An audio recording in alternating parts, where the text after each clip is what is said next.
Judges chapter 7. Gideon defeats the Midianites. Early in the morning, Jerubbaal, that is Gideon, and all his men camped at the spring of Harod. The camp of Midian was north of them in the valley near the hill of Moreh. The Lord said to Gideon, "You have too many men. I cannot deliver Midian into their hands, so Israel would boast against me. My own strength has saved me. Now announce to the army, anyone who trembles with fear may turn back and leave Mount Gilead." So 22,000 men left, while 10,000 remained. But the Lord said to Gideon, "There are still too many men. Take them down to the water, and I will sift them for you there. If I say, 'This one shall go with you,' he shall go. But if I say, 'This one shall not go with you,' he shall not go." So Gideon took the men down to the water. Then the Lord told him, "Separate those who lap the water with their tongues like a dog from those who kneel down to drink." 300 of them lapped with their hands to their mouths. All the rest got down on their knees to drink. The Lord said to Gideon, "With the 300 men that lapped, I will save you and give the Midianites into your hands. Let all the others go, each to his own place." So Gideon sent the rest of the Israelites to their tents, but kept the 300 who took over the provisions and trumpets of the others. Now the camp of Midian lay below him in the valley during the night. The Lord said to Gideon, "Get up, go down against the camp, because I am going to give it into your hands. If you are afraid to attack, go down to the camp with your servant Purah and listen to what they are saying. Afterward, you will be encouraged to attack the camp." So he and Purah, his servant, went down to the outposts of the camp. The Midianites, the Amalekites, and all the other eastern peoples had settled in the valley thick as locusts. Their camels could no more be counted than the sand on the seashore. Gideon arrived just as a man was telling a friend his dream. "I had a dream," he was saying. "A round loaf of barley bread came tumbling into the Midianite camp. It struck the tent with such force that the tent overturned and collapsed." His friend responded, "This can be nothing other than the sword of Gideon, son of Joash the Israelite. God has given the Midianites and the whole camp into his hands."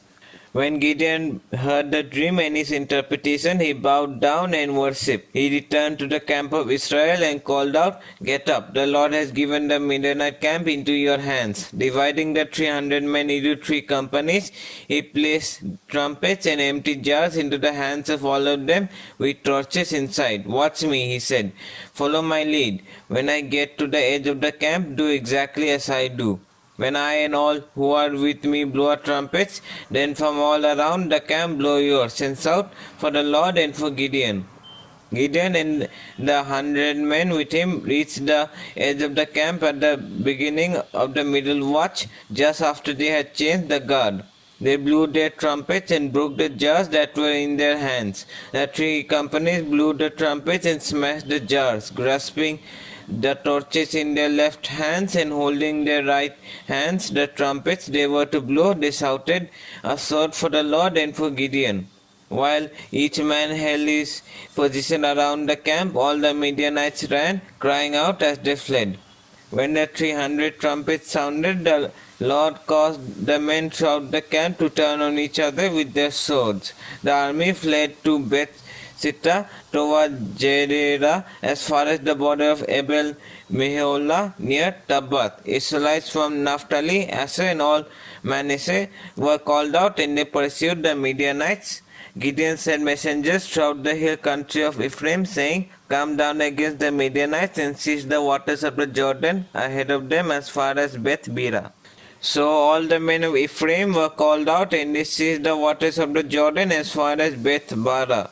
They also captured 2 of the Midianite leaders, Oreb and Zeb. They killed Oreb at the rock of Oreb and Zeb at the winepress of Zeb. They pursued the Midianites and brought the heads of Oreb and Zeb to Gideon, who was by the Jordan. Judges chapter 8. Zebah and Zalmunna. Now the Ephraimites asked Gideon, "Why have you treated us like this? Why didn't you call us when you went to fight Midian?" And they challenged him vigorously. But he answered them, What have I accomplished compared to you? Aren't the gleanings of Ephraim's grapes better than the full grape harvest of Abizar? God gave Oreb and Zeb, the Midianite leaders, into your hands. What was I able to do compared to you? At this their resentment against him subsided. Gideon and his 300 men, exhausted yet keeping up the pursuit, came up to the Jordan and crossed it.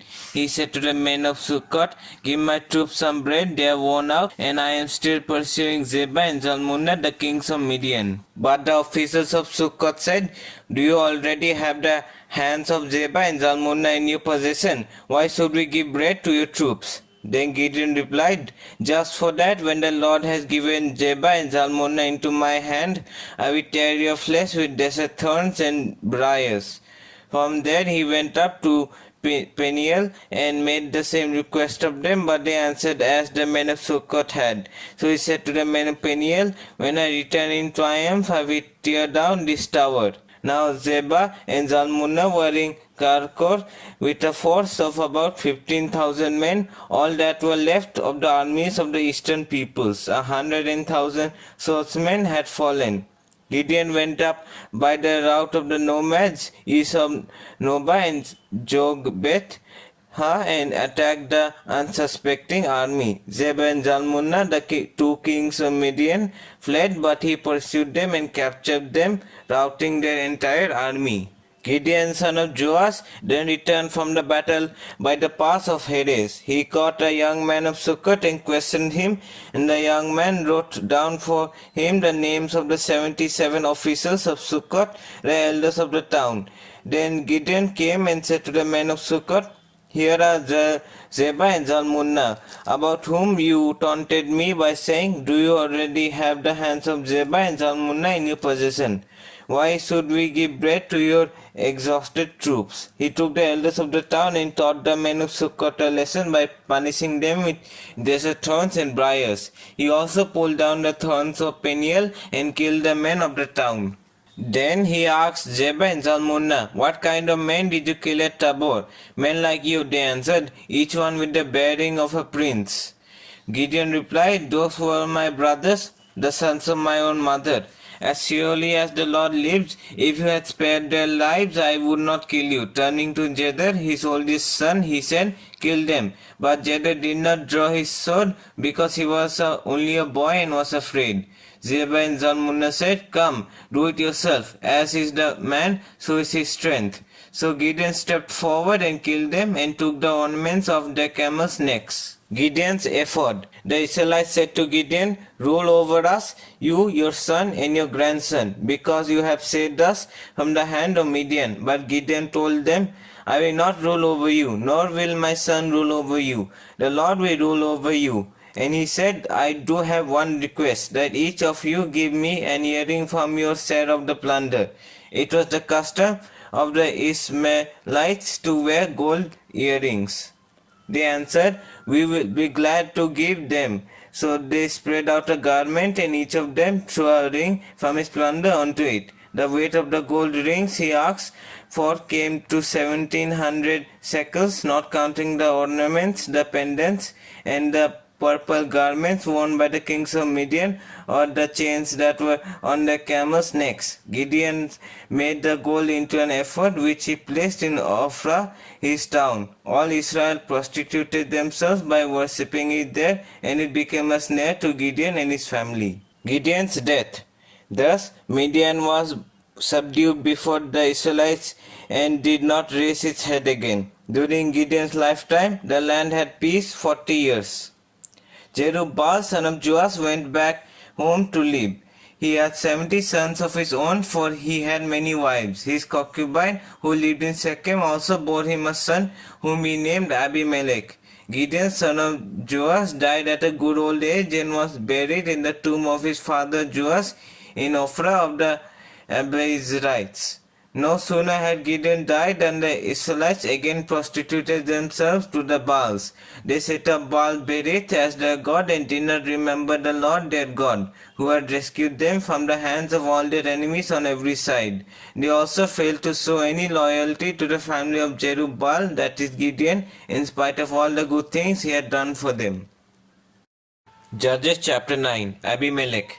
Abimelech son of Jerubbaal went to his mother's brothers in Shechem and said to them and to all his mother's clan, ask all the citizens of Shechem, which is better for you, to have all 70 of Jerubbaal's sons rule over you, or just one man? Remember, I am your flesh and blood. When the brothers repeated all this to the citizens of Shechem, they were inclined to follow Abimelech, for they said, he is related to us. They gave him 70 shekels of silver from the temple of Baal Berith, and Abimelech used it to hire reckless scoundrels who became his followers. He went to his father's home in Ophrah and on one stone murdered his 70 brothers, the sons of Jerubbaal. But Jotham, the youngest son of Jerubbaal, escaped by hiding. Then all the citizens of Shechem and Beth Milo gathered beside the great tree at the pillar in Shechem to crown Abimelech king. When Jotham was told about this, he climbed up on the top of Mount Gerizim and shouted to them, listen to me, citizens of Shechem, so that God may listen to you. One day the trees went out to anoint a king for themselves, but they said to the olive tree, be a king. But the olive tree answered, should I give up my oil, by which both gods and human beings are honored, to hold sway over the trees? Next the tree said to the fig tree, come and be a king. But the fig tree replied, should I give up my fruit, so good and sweet, to hold sway over the trees? Then the tree said to the vine, come and be a king. But the vine answered, should I give up my wine, which cheers both gods and human beings, to hold sway over the trees?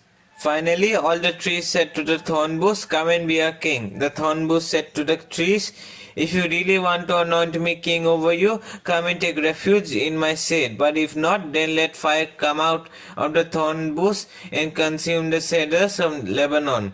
Have you acted honorably? Have you acted honorably and in good faith by making Abimelech king?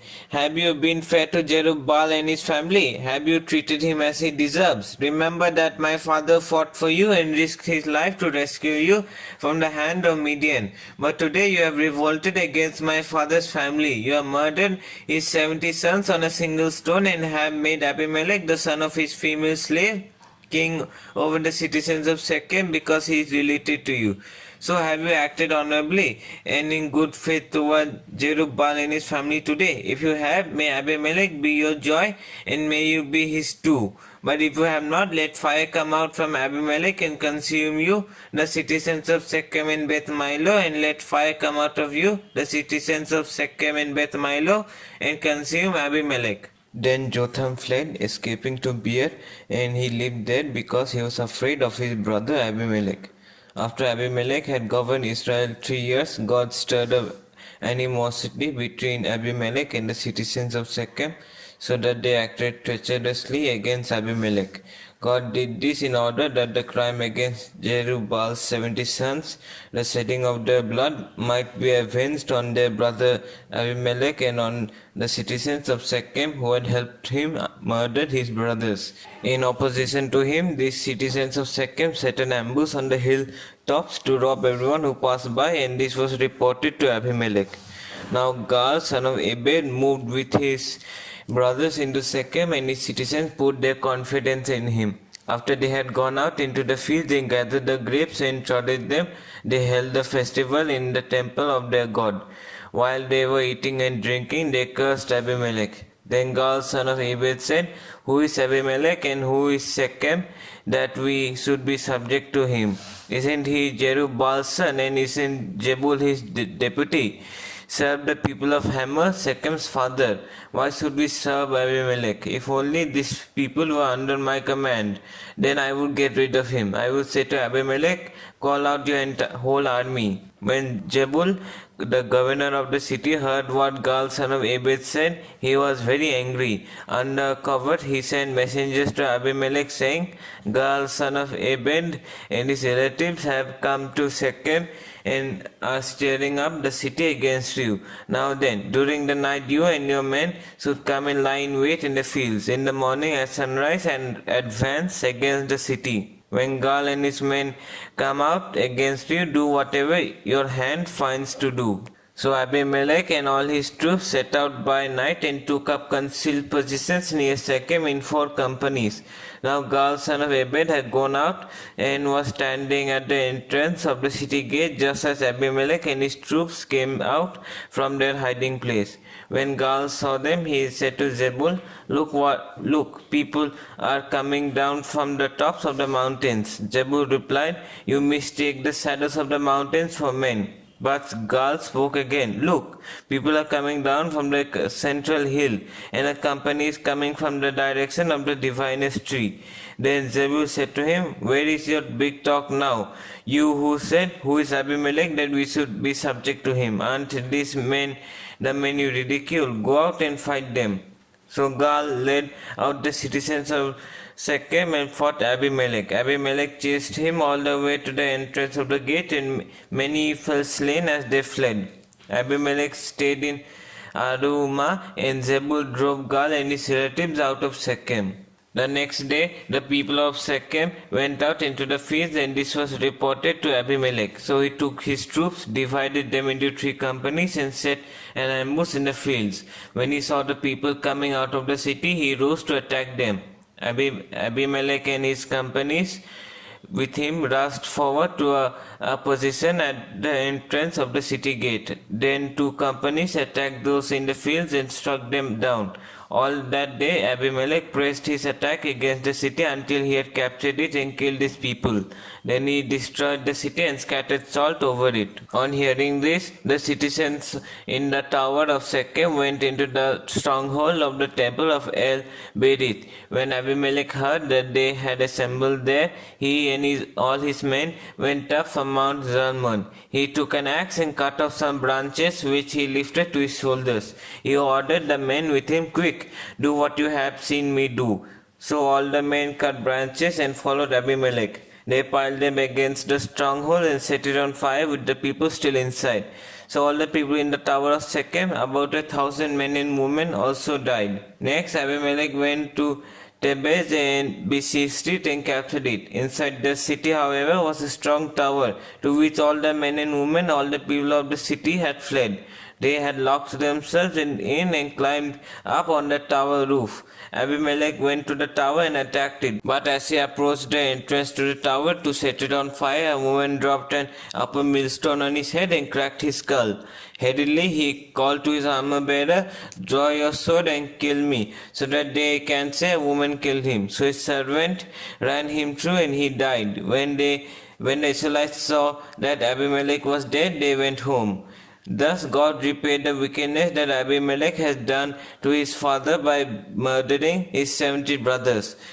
God also made the people of Shechem pay for all their wickedness. The curse of Jotham son of Jerubbaal came on them.